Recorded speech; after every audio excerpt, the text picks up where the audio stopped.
আসসালামু আলাইকুম প্রিয় দর্শক, অন্য মঞ্চের আলাপচারিতায় আপনাদের সকলকে আমন্ত্রণ জানাচ্ছি। আমার এক বন্ধু পলিটিক্যাল কারণে একবার পরীক্ষা দিতে পারলো না, ক্যাম্পাসে যাওয়ার উপায় নেই, কারণ তার যে প্রতিপক্ষ দল আছে তারা তাকে মারবে।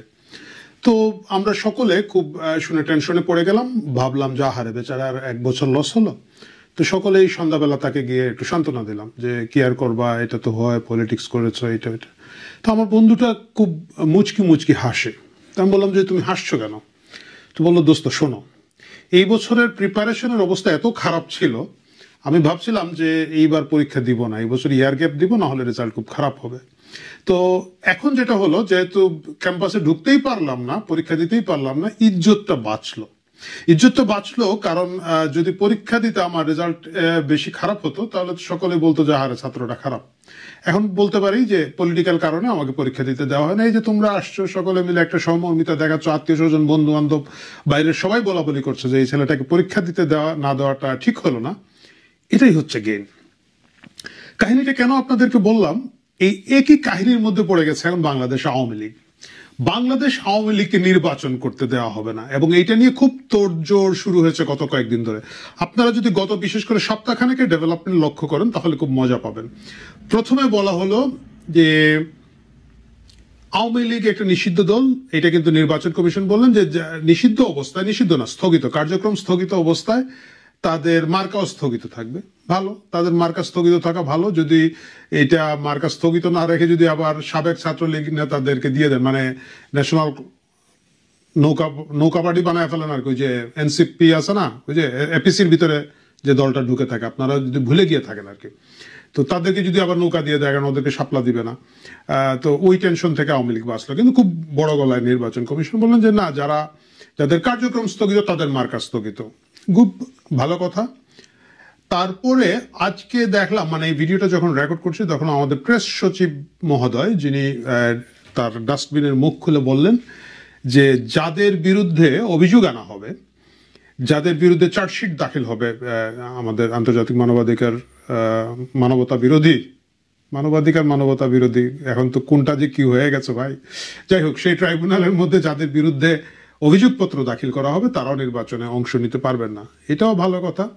তারপরেও দেখেন বিরাট টেনশন আমাদের কিছু কিছু লোকজনের, আমাদের বিভিন্ন দলের বাছুর যারা আছে তাদের মধ্যে এক ধরনের টেনশন হচ্ছে, এবং তারা বলছে যে আপার ভোট জাপায় যাবে। আপা বলতে এখানে শেখ হাসিনার কথা বলা হচ্ছে, এবং জাপা মানে জাতীয় পার্টি, আমরা সকলে জানি। সুতরাং জাতীয় পার্টিকে নিষিদ্ধ করে দিতে হবে। আরো ভালো কথা হচ্ছে, ভাই আওয়ামী লীগ তো নির্বাচনে যাওয়া নিয়ে কোনো আলাপই করে নাই। আওয়ামী লীগ খুব সুস্পষ্ট একটা স্ট্যান্ড নিয়েছে। আমি যেটা তাদের নেতাদের কথাবার্তা থেকে বুঝলাম যে ডক্টর মোহাম্মদ ইউনূসে আদৌ নির্বাচন দিবে এটা আওয়ামী লীগ বিশ্বাস করে না।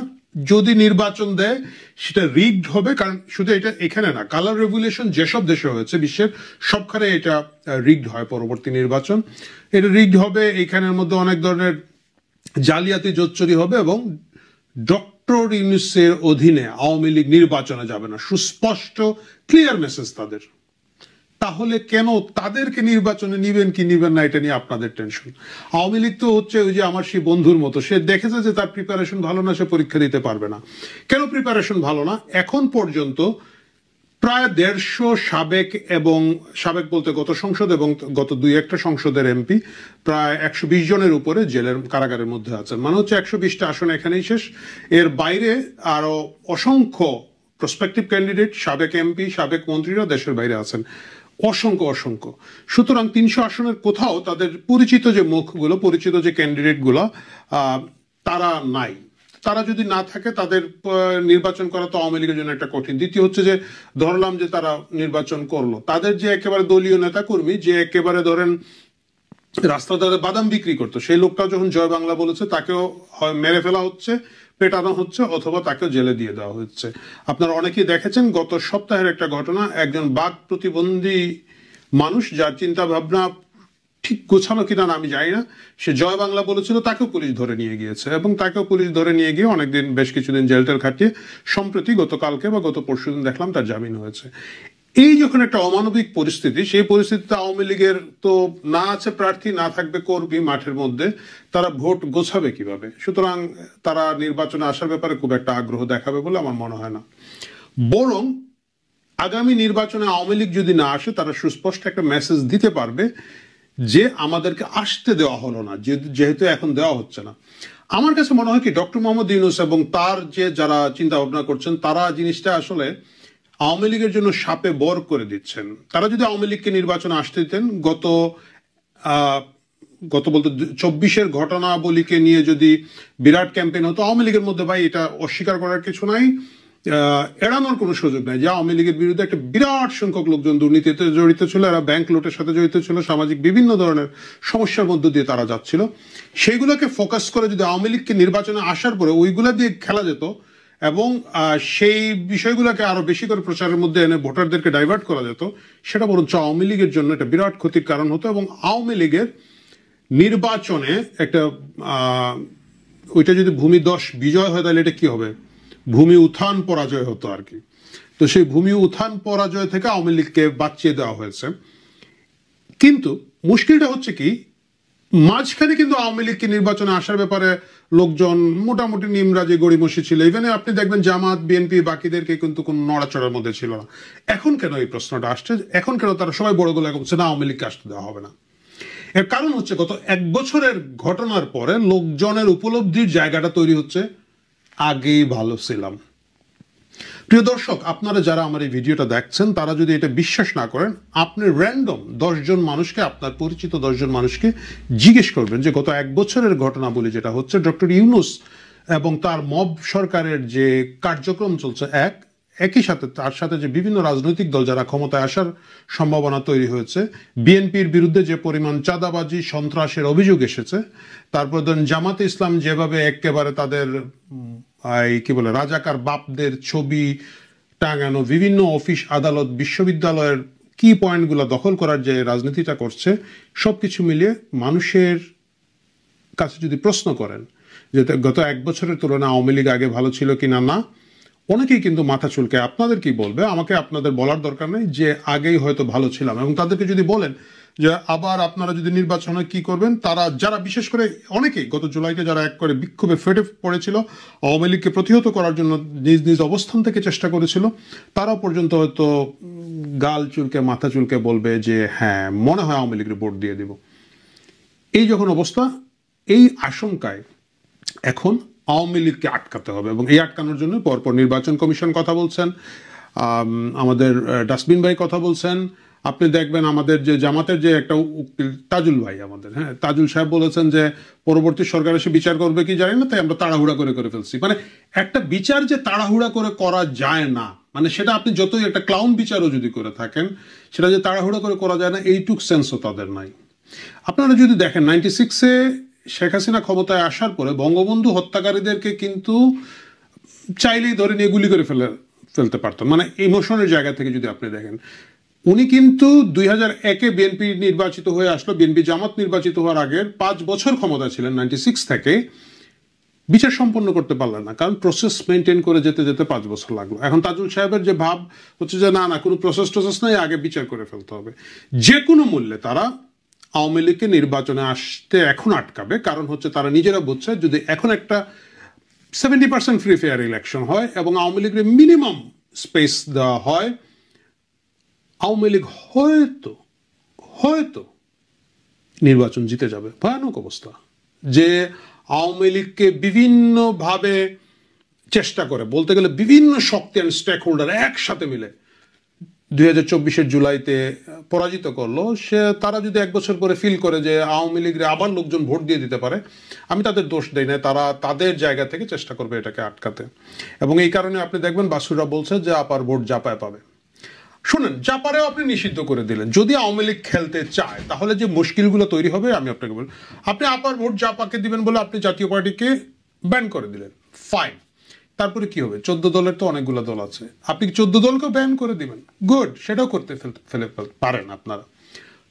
বাংলাদেশে নিবন্ধিত রাজনৈতিক দল কয়টা আছে প্রিয় দর্শক আপনারা জানেন? প্রায় 50টি আছে, মানে 48 থেকে 52-এর মধ্যে বিভিন্ন ডাটা পাওয়া যায়।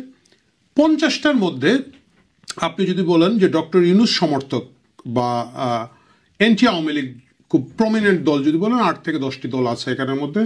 আপনি বিএনপি, জামায়াতে ইসলামী, ABCDEF পার্টি, ট্রাক মার্কার নূর ভাই, গণসংহতি আন্দোলন, মানে এই যদি জুলাই শক্তির কথা ধরেন, এরকম হয়তো 10-12টা দল পাবেন, যে বাকি অসংখ্য দল যারা বাকি রয়ে গেছে, আওয়ামী লীগ চাইলে তার যে কোনো একটা দলের পক্ষ থেকে আপনি যদি আওয়ামী লীগ নিষিদ্ধ করে দেন, তারা কিন্তু ক্যান্ডিডেট দিয়ে দিতে পারে।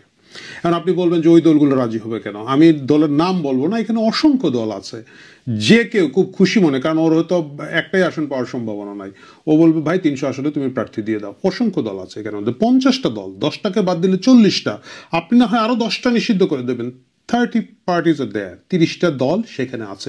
রাজনীতি খেলতে চাইলে, রাজনীতি করতে চাইলে সেটা করা যেতে পারে।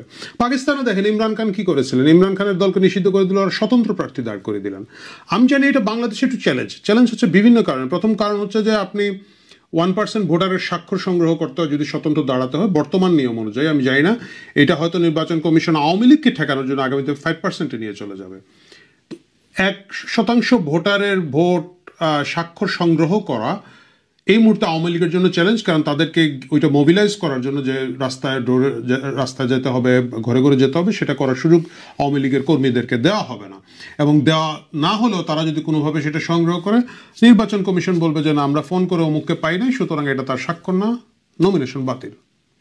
এই ঝামেলার বাইরে গিয়ে আওয়ামী লীগ যদি যে কোনো একটা রাজনৈতিক দল থেকে যে কোনো একটা মার্কা নিয়ে দাঁড়িয়ে যায়, তাদের লোকজন কি করবেন?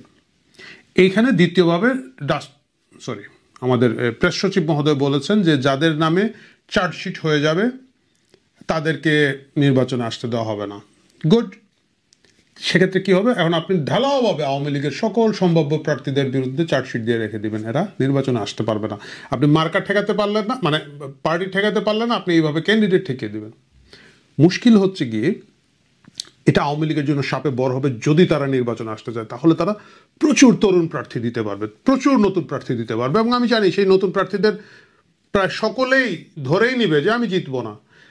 কোনো প্রার্থী যখন আমি জিতবো না মোডে গিয়ে ইলেকশন করে, তার তো হারাবার কিছু নাই, তার টেনশনের কিছু নাই, তার চিন্তার কিছু নাই, কিন্তু সে মনে করবে যে আগামীতে আওয়ামী লীগের প্রার্থী হিসাবে আমার একটা শক্ত অবস্থান হলো, একটা সুযোগ পেয়েছে। এই সুযোগে যেহেতু আমাদের সিনিয়র লিডারদেরকে বা অনেক জায়গায় বুড়ো প্রার্থী যারা আছেন, বয়স হয়ে গিয়েছে, জেল টেল খেটে এদের কজন বাঁচবে মারা যাবে আল্লাহ জানে, এই স্পেসটা আমরা দখল করে নিই। আপনি তাদেরকে কিভাবে ঠেকাবেন? এবং কিছু কিছু জায়গায় আছে না, আওয়ামী লীগ কিছু ও তো বড় দলের মানে নির্বাচনের যে কিছু যোগ ছিল, কৌতুক তারা করতো, আওয়ামী লীগ করতো এটাকে নিয়ে। যেমন ধরেন ধানমন্ডির মতো একটা গুরুত্বপূর্ণ আসনে সে নায়ক ফেরদৌসকে দিয়ে দিল। নায়ক ফেরদৌসকে ভাই, কেন ভাই? কোন আন্দোলনে নায়ক ফেরদৌসের অবদান ছিল যে বলা যেতে পারে যে না ঠিক আছে উনি ছাত্র রাজনীতি করে নাই বা অন্যান্য জিনিস করে নাই, কিন্তু কালচারালি উনি খুব বিরাট একটা সুবিধা করে দিয়েছে আওয়ামী লীগের পক্ষে, বা আওয়ামী লীগের পক্ষে বাদ দেন, মুক্তিযুদ্ধের স্পিরিটের পক্ষে বা সার্বজনীন বাংলাদেশের স্বার্থে উনি একজন অ্যাক্টিভিস্ট হিসাবে কোথাও ভালো কাজ করেছেন, সুতরাং ওনাকে আমরা আসন দিলাম। কোনো কারণ ছিল নায়ক ফেরদৌসকে, মানে আমি শুধু ফেরদৌসের নামটা মনে আসলো বলে বললাম, এরকম আর অসংখ্য ফেরদৌস বিভিন্ন আসন আসে। এইসব আবর্জনা, মানে যারা গত 1 বছর আর কথাই বলছে না, কোথায় আছে কেউ জানে না, মানে ভাই সোশ্যাল মিডিয়াতে অন করে কথা বলতে পারো, যাই হোক সেটা বাদ দেন। এইসব আবর্জনা পরিষ্কার হয়ে গেলে আওয়ামী লীগের একটা তরুণ নতুন একটা ব্যাচ তৈরি হবে। আওয়ামী লীগের এই মুহূর্তে এসে নতুন একটা নেতৃত্বের প্রয়োজন আছে, লিডারশিপে। এখন আমি মনে করি ব্যক্তিগতভাবে 40 to 60, 40 থেকে 60 বছরের বয়সী যারা আছে তাদেরকে নিয়ে একটা সেকেন্ড টায়ার অফ লিডারশিপ তৈরি করা যায়, এবং এই নির্বাচনে যদি আওয়ামী লীগ আসার চেষ্টা করে, চায়, সেটা সম্ভব। এবং সেইটা আটকানোর ক্ষমতা ডক্টর ইউনূসের নাই। কেন নাই আমি আপনাকে বলে দিলাম। দল না থাকলে দল পাওয়া যাবে। হ্যাঁ, আপনারা বলবেন যে নৌকা মার্কা থাকবে না, নৌকা মার্কা না থাকলে লোকজন কি যেন হয়, বিভ্রান্ত হয়ে যাবে। আমি আপনাদেরকে নিশ্চয়তা দিতে পারি আজকালকার যুগে, এই টেকনোলজির যুগে কেউ কোনো কারণেই বিভ্রান্ত হবে না। কারণ আপনি যে কোনো মার্কা দিয়ে যদি শুধুমাত্র একটা আওয়াজ দিয়ে দেওয়া যায় যে এই মার্কা বা এই পার্টিটাই হচ্ছে আমরা এটা দিয়ে ফাইট করব, সাথে সাথে একবার গ্রাম প্রত্যন্ত অঞ্চল যেখানে আছে সেখানেও আজকাল ইন্টারনেট আছে, সেখানেও আজকাল বিদ্যুৎ আছে। গত 15 বছর কোথায় ছিলেন? মানে ওই বিদ্যুৎ আর ইন্টারনেট ছিল, তো সেখানেও কিন্তু এই খবর পৌঁছে ফেলানো কোনো মুশকিল না।